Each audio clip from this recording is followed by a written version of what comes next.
All right, welcome back. Let's get this thing started while we're at it.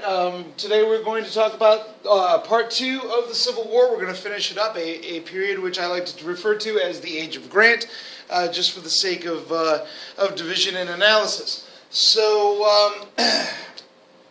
what we'll do is we will evaluate the evolution of Northern tactics for ending the Civil War. This will correspond with the same themes in your key concept from last lecture. And how did the North pull this off? Of course, in the beginning of the war, it really didn't look very good for the North. They were losing most of their major battles. They were not having a good time of it, and General Lee was kind of running them around quite a bit. This what was supposed to start off as a relatively simple war was turning into a huge conflagration.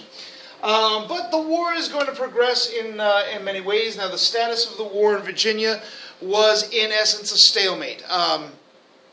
You had, of course, to start off with General McClellan, who had dedicated himself to training his soldiers. He believed that his soldiers were not prepared for what they were going to have to deal with in on the battlefield, and for the most part, he was correct in this. But of course, this is going to kind of instigate his nickname as Tardy George McClellan, not willing to send his soldiers into battle, not willing to do what was necessary to end this particular war. It was a huge source of conflict between Abraham Lincoln as the commander-in-chief of the armed forces and his main guy, George McClellan, who was supposed to be in charge of the main Union Army. Well, there was something to be said about McClellan's position, of course. But the naval war itself was actually proceeding quite well. And in fact, the blockade, was, remember, this blockade was a part of the Anaconda Plan. The goal was to cut off the South from supplies from Europe and cut off their ability to conduct trade. And over time, this was becoming more and more successful. In the early years, the South is able to run past the blockade using, guys who were referred to as blockade runners to do this. On the other hand, over time, the Union. Hold on, let me adjust this light here. The Union becomes more and more capable of holding and sealing this blockade off, and ultimately will be responsible for starving out much of the South during this time. Now, the South is going to come up with an interesting innovation in trying to run these blockades, in that they design an ironclad or an iron-hulled ship, which was called the Merrimack or the Virginia, depending on when it was sailing. And this was a pretty interesting innovation. Cannonballs versus iron-sided ships doesn't work very well. The balls just bounce right off, so there's not much you can do, and the Merrimack is going to cause a lot of damage in the northern line. Ultimately, the North will catch up on this, and they will put out their own ironclad called the Monitor. At one point in the war, the Merrimack and the Monitor will combat each other. Let me get my little magic pen going here. They will combat each other, and largely they will fight to a stalemate. They will both go their merry way. Ultimately, the Merrimack will be sunk by the South itself in an attempt to keep it from falling into Union hands. But this was really significant because it actually demonstrated for the first time in combat the value of ironclad vessels. There were also some other important victories that were naval victories during this time. For instance, much of the coastal areas of the Confederacy, the major coastal cities of the Confederacy, had been effectively seized by and controlled by Union naval forces. Probably the most significant of these, the second success, is the famous taking of New Orleans with Admiral David Farragut, blasting through the defenses of New Orleans, in essence outrunning the torpedoes and saying, "Damn the torpedoes, full steam ahead," and making his way to New Orleans, taking New Orleans. And this is going to be a huge upset for the South, because as we're going to see in conjunction with some things that were happening out in the West, this is going to be the end of, the implementation of the second part of the Anaconda Plan, which was to split the Confederacy in half and control the Mississippi River. We also start to see the very beginning of African Americans serving in this war. What was happening, of course, is as Union soldiers were making headway into in the South, very slow headway, especially in the western region. African American slaves were fleeing from their plantations, packing their bags. Oftentimes, plantation owners were aghast that their slaves, whom they had treated so well, were fleeing the plantations and abandoning their owners, for the Union lines. And in fact, in one case, a southern, a southern plantation owner approaches the Union Army and says, "Hey, wait a minute. We have a Fugitive Slave Act that says you have to return these slaves to us." This general was a fellow by the name of General Butler, and I can't remember his first name, but he was. Anyway, I lost my train of thought here. But General Butler basically says, no. Since you guys believe that these folks are property, then in fact what we have is contrabands of war. So we are going to keep these folks in our Union Army as contrabands of war. It was kind of an insulting thing for the African Americans, but it actually served their purpose because now these guys are going to be free. And as the war progresses, they will be encouraged to serve in combat. So as a matter of fact, about 10% of the Union by the end of the war were African American soldiers, and about 1 in 5 African American males is going to serve in this war. Now, on the home front, what we see going on is is a split in the Democratic Party. Imagine that. In which case, what we have is a group of Democrats who are willing to take the side of Abraham Lincoln and are willing to accept the war. These were known as your war Democrats, and these were folks who were willing to support Abraham Lincoln's war efforts. On the other hand, we also had a group of folks known as the Copperheads, and the Copperheads were your anti-war party, your anti-war Democrats who wanted to kind of stop Abraham Lincoln. They were not on Abraham Lincoln's side, and this was causing a huge problem. There were also some splits in the Republican Party.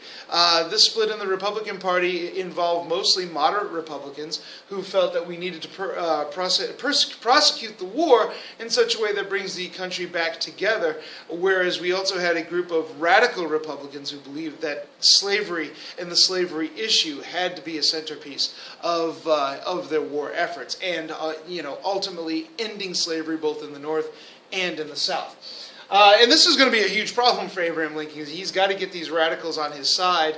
He already has a group of war Democrats, and for the beginning part of this war, the Copperheads were gaining power, and the war was not going well. And Lincoln had to find a way to kind of tamp these guys down and keep them down if he was going to wage this war. Economically, things were not going too badly for the North. Abraham Lincoln had issued greenbacks, in other words, paper currency, that was universally accepted. It did create some inflation, but it also meant that there was an awful lot of money out there for the taking. In fact, much of this money was going into the hands of Union industries to help fight the war. So think about it. If there was huge influxes of government money being put into industry to help fight the war, provide guns, weapons, ammunition, food, boots, uniforms, buttons, whatever it is that was needed, the government was paying for, and this created an awful lot of investment opportunities for businesses as well. If I know that the government is going to come to a business to get products, I'm going to invest in that company because I know I'm going to get my money back. I'm going to get a return on my investment. So for the most part, union industries were booming. Well, now if you were a cotton manufacturer, you were probably having some issues because not an awful lot of cotton was coming to you from the South. In fact, during this time, we actually see an expansion of the wool industry in the North because cotton was relatively difficult to get their hands on. But this money was not equally distributed. Folks who were working in the factories weren't able to demand the wages that they should have been able to expect, since there were some labor shortages going on. And in fact, this inequality becomes very apparent with some social strains going on, especially with regard to the draft. In the North, there was a draft in which if you were a male, your name would basically be pulled out of a hat. But if you had enough money, you could actually buy your way out of the draft. You could pay somebody $300 to take your place. And these folks were sneered at as $300 men, but you could buy your way out of the draft, which was something that if you were a working class person or a small farmer, you weren't able to buy your way out of the draft, whether you wanted to fight or not. And this is going to highlight a lot of class issues in the North, and in fact is going to be a centerpiece of many what were called draft riots. The most destructive of which was the New York draft riots in 1863, largely Irish population who were resisting the draft in New York City, and not just because of the draft, but also there were a lot of racial issues and racial and ethnocentric problems. Focusing on the Irish and their status in the society, but also problems that are inherent in urbanization, in which people were not living particularly well in these urban cities and urban centers. And now you're telling me that I have to leave my home and leave the productive part of my family in order to serve in the military, where I'm really not going to make all that much money. So this was causing some huge problems for the North on the home front. But ultimately, we are going to experience a turning point. Now, Robert E. Lee, of course, has already invaded the North once, and he was turned back at Antietam. But since the Battle of Antietam, Lee had a number of victories, some very important victories, against the North. And he was also feeling the pressure now. I mean, we really need to get the Union to back down. We need to show them that it is dangerous to continue on with this war. And we are desperate. We absolutely need Britain and France to jump into this war and participate. So Lee decides one more time that he's going to invade the North. In this case, he's going to invade Pennsylvania, pretty much the heart of Union territory. And the resulting battle will be the Battle of Gettysburg, which will last between July 1st and July 3rd of 1863. Ultimately, it will be unsuccessful on Lee's part. He will be turned back at Gettysburg. At one point, of course, he will instruct one of his generals, a fellow by the name of General Pickett, to charge Union fortifications in Cemetery Ridge. It was an impossible feat. Pickett explained that couldn't be done. Lee said that it needed to be done or they were going to lose the battle, and Pickett was correct. Pickett follows orders, he charges Cemetery Ridge, and his regiment is wiped out, for which Pickett never forgave Lee. As a result of this, Lee knew that he could not take the city, and he retreats. But of course, in retreating, General McClellan, who had been put back in charge of the army, did not follow through. His armies were exhausted, and he could not push his advantage in this case, and Lee was able to get away. And of course, McClellan was going to be fired again. But in the meantime, what was going on is generals in the Western theater were actually having some success. Namely, General Ulysses S. Grant is going to have success in taking Fort Donelson. He will lay siege to the city, and when the city comes to him to ask for terms of surrender, he says he will accept only an unconditional surrender. In other words, the city will surrender without terms, and we will do what we want. And for that, he gains the nickname Unconditional Surrender Grant. Well, on July 4th of 1863, Ulysses S. Grant scores probably his biggest military victory up to that point, the Battle of Vicksburg. Months earlier, he had laid siege to the city of Vicksburg, and on July 4th, the city of Vicksburg, starved out and disease-ridden, comes to Grant and is willing to surrender again unconditionally to General Grant. And now think about this. Of course, Gettysburg ends on July 3rd. Vicksburg falls on July 4th. So within a 24-hour period, you had these two major victories.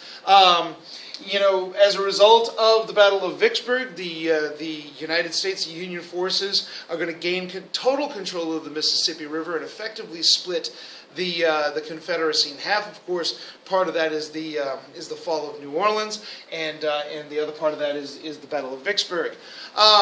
As a result of the Battle of Gettysburg, General Lee is no longer going to be able to invade the North. It is going to be clear that Lee is not a threat to Northern territory. And of course, as a result of this, it was very difficult as a result of both of these victories, it's very difficult for Copperheads in the North to express their outrage over the war. The war is actually starting to go pretty well, and resistance to the war, of course, nothing wins like winning. So resistance to the war is going to be turned around. Britain and France, as a result of these battles, realize that the South is not going to win this war, and it makes absolutely no sense to participate in this war, and Britain and France are going to back out. Any hope that the South had of gaining Britain and France as allies ends. And probably, I don't want to say most importantly, but really, really importantly is Lincoln is going to find a general. In this case, in the body of General Ulysses S. Grant. Now, whereas General Lee, for instance, graduated top of his class from West Point, Ulysses S. Grant, not so much, probably around 35th out of 37 students. He did not have an auspicious beginning of his year, but it turned out that he was actually a very capable general in this new modern war that we were facing during the Civil War. Lincoln had not held on to his generals very well. He had fired them all, and in fact had fired McClellan twice. And now he has a general who's been scoring victory after victory. But victory at Fort Donelson, victory at Battle of Shiloh, now the victory at Vicksburg. And he will promote General Grant to take command of the Army of the Potomac. And he now has what he refers to as a fighting general. Now, one of the problems with Ulysses S. Grant is he tended to like to tip the drink a little bit too much. He was a bit of an alcoholic, and some critics of Ulysses S. Grant said, "Hey, Abe, you can't hire this guy; he's an alcoholic." To which Abraham Lincoln responded along the lines of, "Wait a minute, find whatever brand he drinks and give it to the rest of my generals, because this guy is going to win the war for us." It is also the Battle of Gettysburg is also famous for the commemoration of the battle, Abraham Lincoln's famous Gettysburg Address. And in this particular speech, I'm not going to read it to you, it's rather lengthy, but this is the whole speech, right there. Very, very short 2-minute speech. In fact, the introduction of Abraham Lincoln lasted about 3 hours, and by the time Lincoln actually gave this speech, the crowd had thinned significantly. So there weren't as many people standing around waiting for this particular speech, and the speech itself only lasted maybe a couple of minutes. But what we see is we kind of see that Abraham Lincoln has come of his own as a politician at this stage of the game. His speeches start to become more brief, more to the point, and more focused on a hopeful and succinct message. And that's exactly what we see here in this Gettysburg Address. And now, as a turning point, it works out. Some of you may find these multiple choice tests where they say, "What was the turning point of the Civil War?" And invariably, the answer is always C, Gettysburg. But it's a lot more complicated than that. Gettysburg. If we look at Gettysburg in isolation, to, for instance, the events of Vicksburg or the victory at Antietam, it becomes very, very difficult to say that that the Battle of Gettysburg in and of itself was a turning point. But clearly, July of 1863, in and of itself, was a turning point in the war, where the war is going to start going much better for the Union and much worse for the Confederacy. Now, Grant is our new general, and we're going to start with what I refer to as the Age of Grant, the time where Lee is no longer dominating the battlefield, but rather General Grant is dominating the battlefield. And Grant's strategy is, in essence, he is going to take Richmond, and he is not going to be turned from that particular mission. He's going to go to Richmond. He's going to cut the head off of the snake, so to speak, and take the city. And that's going to mean going head-to-head with General Lee and his fantastic army of the of Northern Virginia. But now his plan was not so straightforward as that. Now he has his main lieutenant here, a fellow by the name of General William Tecumseh Sherman. And Sherman's goal is going to be to cut, independently of Grant, cut across the southern states. So move down into the Confederacy and make his way to Atlanta. And then ultimately, from there, meet up with General Grant and help in just taking the capital. To do this, Grant and Sherman use a war concept called total war. The idea is that in a modern war, you're not just going to target the soldiers and the military. All aspects of the society are dedicated to fighting this war, therefore all aspects of the society are potential targets. As Sherman starts making his way across the South, he will destroy everything in his sight. Now he's informed his soldiers that he's to leave the people alone, but those soldiers are going to be allowed to take whatever it is that they need to continue on their march. Sherman will actually leave his supply lines behind, which is a very, very bold move, and he will live off of whatever he can take from the land, from the Confederacy. And Sherman will leave a swath of destruction across the Confederacy that not only serves to feed his soldiers and to spur his soldiers on, but actually becomes a demoralizing factor for the South. Soldiers who are fighting in Lee's armies or fighting in armies far away, when they hear that General Sherman is approaching their hometown, what's to stop them from leaving their army and going to try to, take care of their families in their hometown? Well, there really isn't anything. Remember, the Confederacy is premised on the idea that people can go where they want, that they can secede. And if states can secede from a country, why can't a soldier secede from his army? It was very difficult to hold them into place. Sherman, of course, will march on to Atlanta, and he will ultimately destroy the city of Atlanta. There's a famous scene from Gone with the Wind in which Atlanta is just one hellish flame, in essence. And that was fairly accurate. Sherman's philosophy was to make the Confederacy, make them so sick of war that generations would pass away before they would appeal to it again. It was very, very punishing, approach to warfare at this point. And then, of course, from Atlanta, Sherman will start his absolutely devastating and destructive march to the sea, in which he will lay waste to the countryside. Everything that he encounters along the countryside will be destroyed. The city of Charlotte will be destroyed. Savannah, Georgia will be destroyed. Everything along his way, and then he will make his way up to meet up with Ulysses Grant in Virginia. Another aspect that comes out of Sherman's march was Special Field Order 15. Special Field Order 15 was Sherman's way to deal with the slavery issue. And what he said was, as he was marching through these fields, he had a lot of African Americans who were coming into his armies, and quite frankly, he didn't have any room for them. He didn't need them. He didn't want them. What am I going to do with them? Well, what he decided to do was take the plantations that he took. As he was marching, he would simply give it to the slaves of the plantation. And his Special Order 15 set aside 40 acres of land and a mule for each African-American family to do with as they wish. It was basically, they confiscated the land from the plantation owners. And ultimately, Sherman's march to the sea will cost, in those days, $100 million worth of damage. Extremely destructive, tearing up railroad tracks, destroying roads, destroying bridges, everything in his path completely destroyed. Extreme example of total war. Now, the burning of Atlanta, however, is going to actually come at a relatively opportune time. Because during this time, Abraham Lincoln is up for re-election, and things didn't really look good for Lincoln leading up to the election when he starts to run toward the end of 1863. But now in 1864, it actually looks like things are going fairly well.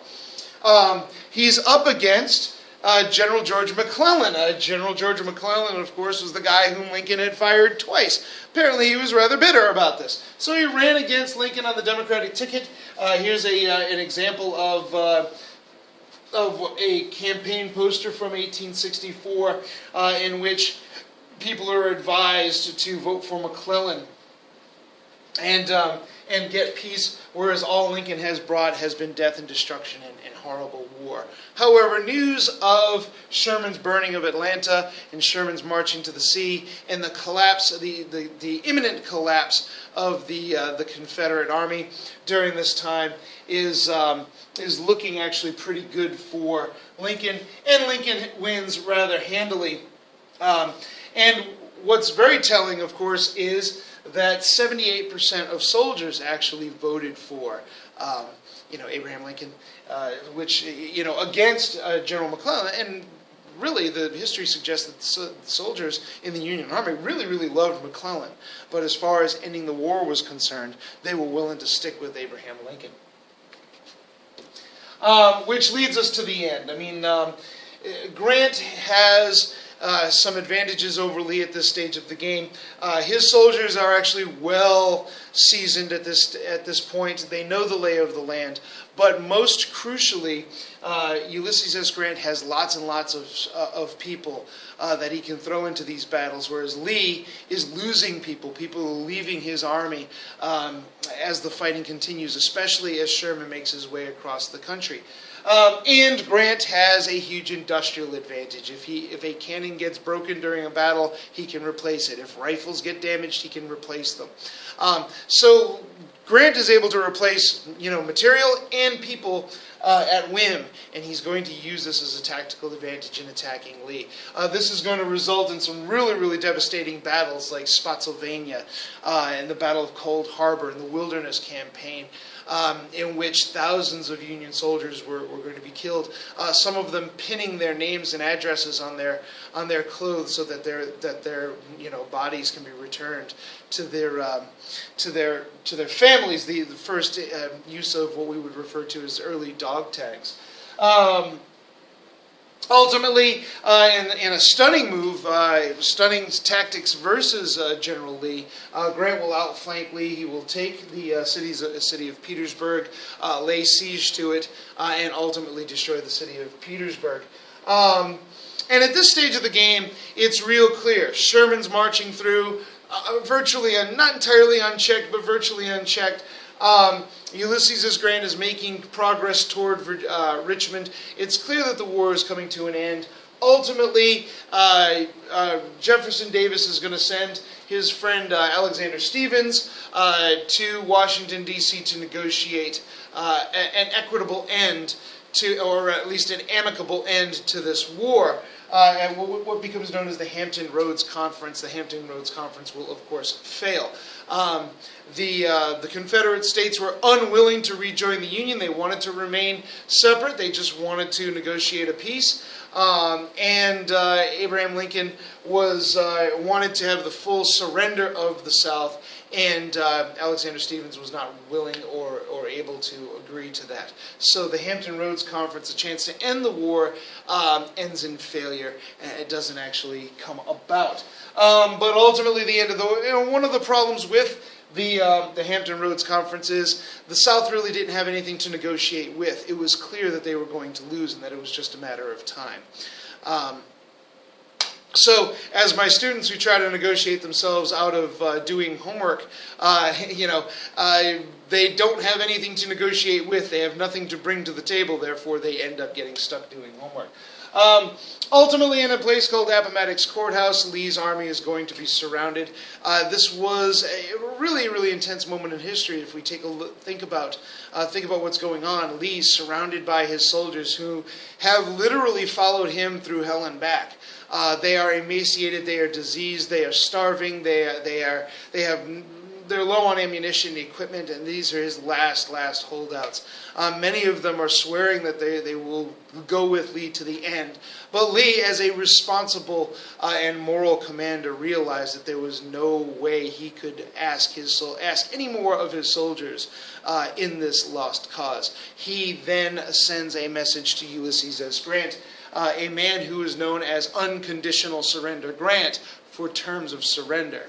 And in this case, instead of Grant saying, no terms, Grant agrees to meet with Lee at a home in Appomattox Courthouse, where Lee shows up in his best dress clothes. Of course, Grant comes off the trail all dusty and floppy and floopy as he tended to be, but they did, in fact, negotiate terms, and the terms were rather generous. In essence, Lee, asks Grant if his men could just return to their homes and bring their horses with them if they had them, and Grant agreed to that. And of course, Grant, I don't believe was a great man per se, but he did have a moment of greatness as Lee, treks down from the home and goes to rejoin his soldiers. The Union soldiers who were nearby started to cheer, and Grant stops them. He holds his hand up. He stops them, and he says, "We will not cheer for the sorrows of our countrymen. They are our countrymen once again." Understanding fully exactly what was necessary at this stage of the game, now that the war was, for all practical purposes, done and over with. Richmond, of course, falls to Grant and is destroyed. And in the process of Richmond having been destroyed, Jefferson Davis tried to reestablish his capital elsewhere, but he will be captured. So we've now captured the presidents of the Confederacy. There's a few holdout generals who are, still trying to fight the war, but they're not going to get supplied. They're not going to get provisioned, and there's very little reason for their soldiers to remain in this fight. And they will ultimately fall to Union soldiers, before it is over. And for all practical purposes, at this stage of the game, the Civil War is over, except for one more casualty, which we will talk about in the next lecture.